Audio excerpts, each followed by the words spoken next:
everyone! Hi mga momshies! Another pagluluto na naman ang ating gagawin for today.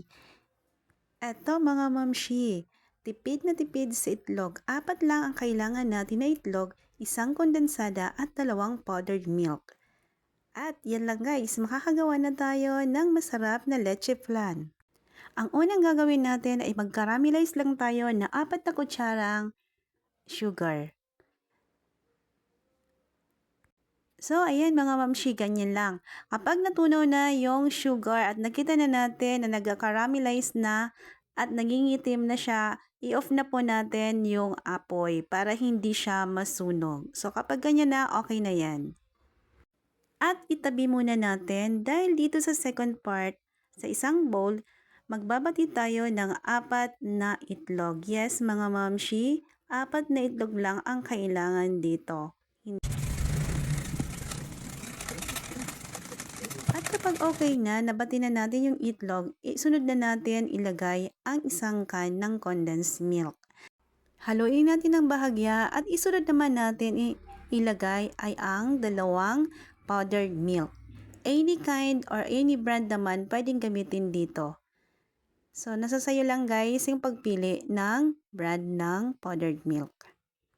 At syempre mga mamshi, hahaluin natin yan ng todong-todo para matunaw yung powdered milk at mag-well combine doon sa gatas at saka sa itlog.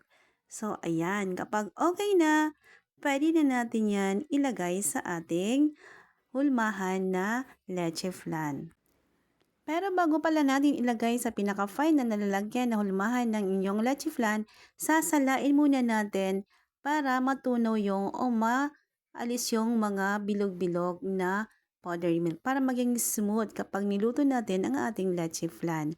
So, ang ginawa ko, sinala ko muna sa unang lalagyan at sa pangalawa, yun na sa final na lalagyan ng aking leche flan na may caramelized na sugar. And ilagay na natin sa ating steamer. At isalak natin for about 25 minutes. At yan, lutong-luto na yan sa mahinang apoy lamang. And then, after 25 minutes, eto na. Kitang-kita na napakaganda ng resulta ng ating leche flan. At ito na nga guys, nang ipiflip ko na siya. Ito, naging mapa ng Pilipinas kasi may natira sa ilalim. So, ganun talaga, hindi perfect ang life. So, ganun pa man. Ayan, ni-slice ko na lang at tinikman ko. And amazing ang lasa guys. So, try nyo po. Ang sarap. Lasang-lasang leche flan. So, ayan na nga ang aking mga taga-kain. So guys, bye! Thank you for watching. Pa-share naman po. Thank you so much.